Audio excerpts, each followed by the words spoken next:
Hi viewers, welcome to our channel. ప్రస్తుతం మనతో పాటు దాము బాలాజీ గారు సీనియర్ జర్నలిస్ట్ ఉన్నారు. వారితో ఒకసారి మాట్లాడదాం. సార్ నమస్కారం సార్. నమస్తే. సార్, అవినాష్ రెడ్డికి సుప్రీంకోర్టులో షాక్ తగిలింది అని ఆంధ్రప్రదేశ్ గవర్నమెంట్ ఈయనకు అగెనిస్ట్గా ఒక అఫిడవిట్ సుప్రీంకోర్టులో వేసిందని చెప్పేసి వార్తలు వినిపిస్తున్నాయి సార్. మరి ఏంటి ఈ అఫిడవిట్, దీంట్లో ఏముంది, దీనివల్ల అవినాష్ రెడ్డి చిక్కుల్లో పడే అవకాశం ఉందా సార్?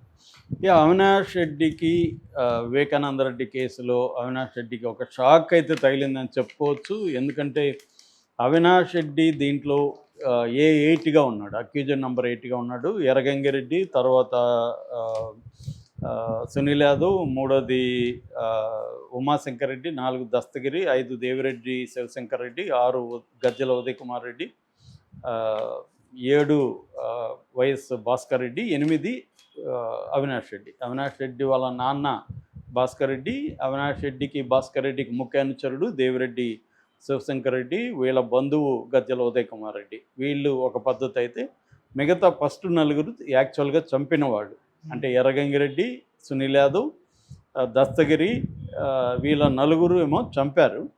వీళ్ళని చంపడానికి ప్రేరేపించిన వాళ్ళు, దీని వెనక ఉన్నవాళ్ళు మిగతా 4.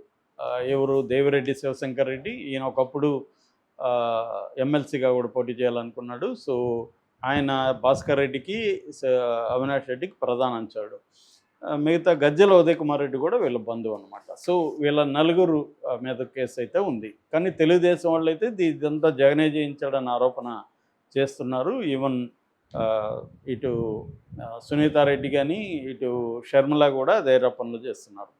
సో దీంట్లో ఏమైందంటే, మొదట సిట్టు వేశారు. తెలుగుదేశం పీరియడ్లో ఒక సిట్టు, తర్వాత జగన్ పీరియడ్లో ఒక సిట్ వేశారు. దాని తర్వాత తెలుగుదేశం పీరియడ్లో ఇది జరిగింది. యాక్చువల్గా 2019 మార్చి 14th అర్ధరాత్రి దాటిన తర్వాత 15th అనుకోవచ్చు మనం టెక్నికల్గా. సో 15th జరిగితే అప్పుడు జగన్ ఏమో సిబిఐని వేయాలని ఇచ్చేసాడు. అప్పుడు చంద్రబాబు ఏమో సిబిఐకి పర్మిషన్ ఇవ్వకుండా పెట్టుకున్నాడు. సిబిఐ అప్పుడు ఈనాడు లాంటివి కూడా కుక్క తోకని చంద్రబాబు కట్ చేస్తున్నట్టు, కుక్క సిబిఐ అన్నట్టు, మా ఇంట్లోకి వస్తే నేను ఊరుకుంటానా అని ఒక శ్రీధర్ కార్టూన్ కూడా వేశాడు. సో అప్పుడేమో చంద్రబాబు సిబిఐని రానిలేదు, జగన్ ఏమో డిమాండ్ చేశాడు. తర్వాత ఏమైంది, జగన్ గవర్నమెంట్ వచ్చినాకేమో సిబిఐని రావాలని జగన్ కోరలేదు, చంద్రబాబు కోరాడు మళ్ళీ రివర్స్లో. సో మన రాజకీయాలు అలాగే ఉంటాయి. సునీతది కూడా ఫస్ట్ ఏమో చంద్రబాబే చంపించాడు అన్నట్టు సునీత ఆరోపించింది. దాని తర్వాత సునీత రివర్స్ తిరిగి జగనే చంపించాడని తిరిగింది. ఇవన్నీ ఇది రాజకీయంగా ఒక పక్క జరుగుతుంది, కోర్టులో ఇంకొక పక్క జరుగుతుంది. కోర్టులో ఏమైంది, దీనికి ఐఓగా ఉంటున్న, ఐఓ అంటే ఇన్వెస్టిగేటివ్ ఆఫీసర్గా ఉంటున్న సిబిఐ ఎంటర్ అయిన తర్వాత రామ్ సింగ్ సిబిఐ ఎంటర్ అయింది. దాని తర్వాత అక్కడ కోర్టులో పక్షపాతంగా ఉండొచ్చు అని చెప్పి తెలంగాణ హైకోర్టుకు కూడా షిఫ్ట్ అయింది కేసు సునీత పోరాటం మేరకి. దీని తర్వాత అనేక ఆరోపణలు వచ్చాయి. ప్రధానంగా ఏంటంటే, రామ్ సింగ్ మీద వైసీపీ ఆరోపణలు తీవ్రంగా చేసింది. అది సుప్రీంకోర్టులో కూడా ఇదైంది. సుప్రీంకోర్టు కూడా రామ్ సింగ్ సరిగా చేయట్లేదు, రామ్ సింగ్ని మార్చండి అని ఐఓగా సుప్రీంకోర్టు చెప్పింది. అప్పట్లో రామ్ సింగ్ని మార్చారు. అంటే రామ్ సింగ్ మీద వైసీపీ వాళ్ళు, ఈ ముద్దాయిలు చాలామంది విమర్శలు చేశాడు. ఎర్రగంగిరెడ్డి కావచ్చు, సునీల్ యాదవ్ కూడా కోర్టుకు వెళ్ళాడు. దాని తర్వాత ఎర్రగంగిరెడ్డి కూడా నా వేళ్ళు ఇప్పటికి కూడా చక్కగా రాలేదు, అంత తీవ్రంగా కొట్టారన్నాడు. సునీల్ యాదవ్ కొట్టారన్నారు. తర్వాత పిఏ కృష్ణారెడ్డి, ఎవరు వివేకానంద రెడ్డి పిఏ కృష్ణారెడ్డి కూడా నన్ను తీవ్రంగా కొట్టారు 4 రోజుల పాటు అని చెప్పారు. అట్లాగే ప్రధాన సాక్షిగా ఉంటున్న వాచ్మెన్ రంగయ్య కూడా నన్ను, అతనికైతే ఎక్కడికి తీసుకెళ్లారో కూడా తెలియదు, గుజరాత్ అని చెప్పాడు. అతను బీహార్ అంటాడు, గుజరాత్ అంటాడు. అలాగే అప్పటి నుంచి నాకు మతిమరుపు కూడా వచ్చింది, మైండ్ కూడా డిస్టర్బ్ అయిపోయిందని కూడా అతను కూడా చెప్పాడు. ఇలాగే రామ్ సింగ్ మీద కోర్టులో కేసులు ఉన్నాయి, విమర్శలు వైసీపీ నుంచి ఉన్నాయి. ఈ నేపథ్యం ఎందుకు చెప్తున్నానంటే, ఈ కేసు విచిత్రాలలో ఇప్పుడు ఒక విచిత్రం చోటు చేసుకుంది. అంటే రామ్ సింగ్ తెలుగుదేశం తరపున వైసీపీని వేధించడానికి, అప్రూవల్గా మారడానికి కొట్టాడు అనేది రామ్ సింగ్ మీద వైసీపీ ఆరోపణ. ఇప్పుడు కొత్తగా వీళ్ళు తెలుగుదేశం అంటే ప్రభుత్వం ఒక సుప్రీంకోర్టులో ఒక అఫిడవిట్ వేసింది. ఆ అఫిడవిట్ ఏమేసిందంటే, అవినాష్ రెడ్డి రామ్ సింగ్తో కుమ్మక్కయి, రామ్ సింగ్తో అవినాష్ రెడ్డి కుమ్మక్కయి ఈ కేసును నీరుగార్చడానికి ట్రై చేశారు. సునీత నర్రెడ్డి రాజశేఖర రెడ్డి మీద కేసు పెట్టించారు రామ్ సింగ్తో కొమ్మక్కాయి అని రివర్స్లో. ఓకే. అంటే వాళ్ళేమో రామ్ సింగ్ తెలుగుదేశంతో కుమ్మక్కయ్యాడంటే ఇప్పుడు ఈ ప్రభుత్వం ఏమో రామ్ సింగ్ అవినాష్ రెడ్డితో కుమ్మక్కయ్యి సునీత మీద నర్రెడ్డి రాజశేఖర రెడ్డి మీద కేసు పెట్టించారని సుప్రీంకోర్టులో పిటిషన్ వేశారు. ఎందుకు ఇప్పుడు సడన్గా సుప్రీంకోర్టులో వేశారు అనేది అందరికీ ఆశ్చర్యమే అవినాష్ రెడ్డి మీద. అంటే ఇక్కడ ఏంటంటే ఇది రకరకాల కోర్టులో జరుగుతుంది ఈ కేసు. ఒక పక్క కడప పులివెందుల కోర్టులలో రకరకాల కేసులు ఉన్నాయి, ఇక్కడ సిబిఐ కోర్టులో ఉంది, ఇక్కడ హైకోర్టులో ఉంది, మళ్ళీ సుప్రీంకోర్టుకి వెళ్ళింది. సుప్రీంకోర్టు 2023 జూన్ 30th అంతా మొత్తం తుది ఫైనల్ ఛార్జ్షీట్ వేసేసి ట్రయల్కి రావాలని చెప్పింది. 2 ఏళ్ళు అయిపోయింది, ఇప్పటికి కూడా ఫైనల్ ఛార్జ్షీట్ అనేది లేదు. 2 ఛార్జ్షీట్లు అయితే ఇప్పుడు కేసినట్టు చెప్తున్నారు. గత 15 నెలలుగా ఒకే ఒక అంశం మీద పోస్ట్పోన్మెంట్ జరుగుతుందని సునీత మొన్ననే హైకోర్టులో కేసేసింది. అదేంటంటే ప్రతివాదులు అంటే దీంట్లో నిందితులుగా ఉన్నవాళ్ళు సిబిఐ డాక్యుమెంట్స్ అడిగారు. అప్పుడు సిబిఐ వీళ్ళకి హార్డ్ డిస్క్ ఇచ్చింది. హార్డ్ డిస్క్ ఓపెన్ కాలేదు, మాకు ఫిజికల్ కాపీలు కావాలని వాళ్ళు అడిగారు.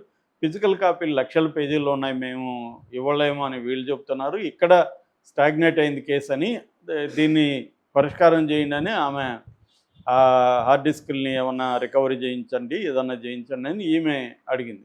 అది విచిత్రమే. ఇప్పుడు ఒక హార్డ్ డిస్క్లో ఇస్తే హార్డ్ డిస్క్లు పాడైతే వేరే హార్డ్ డిస్క్లు ఇవ్వచ్చు కదా అనేది మనలాంటి కామన్ సెన్స్ అప్పగించే వాళ్ళకి వస్తుంది. మరి మనకు లోతుల విషయం తెలియదు కానీ వేరేది ఇవ్వచ్చు కదా, బ్యాకప్ ఉంటుంది కదా వీళ్ళ దగ్గర అనేది ఉంది. మామూలుగా ఇవాళ ఎవరైనా కూడా బ్యాకప్లు పెట్టుకుంటారు కదా, లేకుండా ఇచ్చారు కదా వీళ్ళ దగ్గర కూడా ఉంటుంది కదా అనేది. మరి ఏం జరిగిందో తెలియదు, అక్కడైతే పెండింగ్లో ఉంది. ఈ కాంటెక్స్ట్లో సడన్గా వీళ్ళు వెళ్ళి రామ్ సింగ్ ద్వారా నర్రెడ్డి రాజశేఖర రెడ్డి అంటే సునీత మొగుడు మీద రాంగ్ కేసు పెట్టారు. అప్పట్లో ఐఓగా ఉన్న రాజును బెదిరించారు. అట్లాగే ఏఎస్పీ రాజేశ్వర రెడ్డి, రామకృష్ణారెడ్డి అవినాష్ రెడ్డికి మద్దతుగా నిలబడ్డారు అని ఇప్పుడు కేసు వేశారు. అంటే ముందు నుంచి కూడా అవినాష్ రెడ్డిని అరెస్ట్ చేయించాలన్న ఒక ఇదైతే తెలుగుదేశం కూటమిలో కానీ ఇటు సునీత కానీ ట్రై చేస్తున్నారు. అప్పట్లో మనకు కానీ చూస్తే అవినాష్ రెడ్డి మదర్ కర్నూలులో హాస్పిటల్లో చేరినప్పుడు పెద్ద ఎత్తున సిబిఐ వెళ్ళి ఆయన అరెస్ట్ చేయడానికి ఒక 2 రోజులు డ్రామా నడిచింది. అక్కడ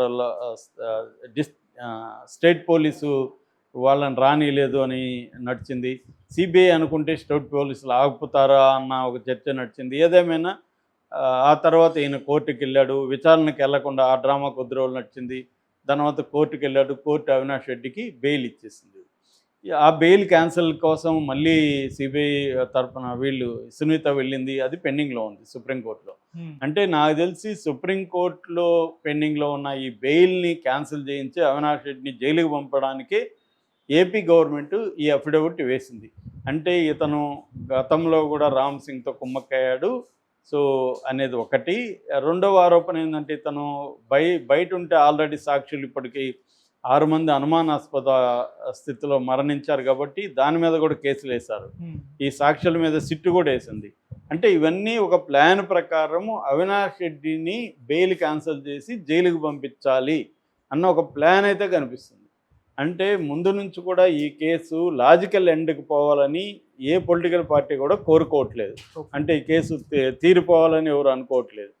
ఈ కేసు రాజకీయంగా మనకు ఉపయోగపడాలి, ప్రత్యర్థుల్ని ఇబ్బందులు పెట్టాలి అనేది తెలుగుదేశం అయినా వైసీపీ అయినా ప్లానింగ్. ఇప్పుడు తెలుగుదేశం దీన్ని ఉపయోగించుకొని అవినాష్ రెడ్డిని అరెస్ట్ చేయించడానికి ఒక ప్లాన్ వేస్తున్నట్టుగా మనకు కనబడుతుంది. దీన్ని త్వరగా ట్రయల్కి తీసుకెళ్లాలనే ప్లాన్ కంటే కూడా దీన్ని ఉపయోగించుకొని అవినాష్ రెడ్డిని మీద కేసులు పెట్టాలి. దీనికి ఏమేమి చేస్తున్నారు? దస్తగిరి నాకు వైసీపీ నుంచి ప్రాణభయం ఉంది, అవినాష్ రెడ్డి నుంచి ప్రాణభయం ఉంది అని చెప్తున్నాడు. మరోవైపు సాక్షులకి ఆల్రెడీ మిస్టీరియస్గా చనిపోయారని సిట్ వేశారు.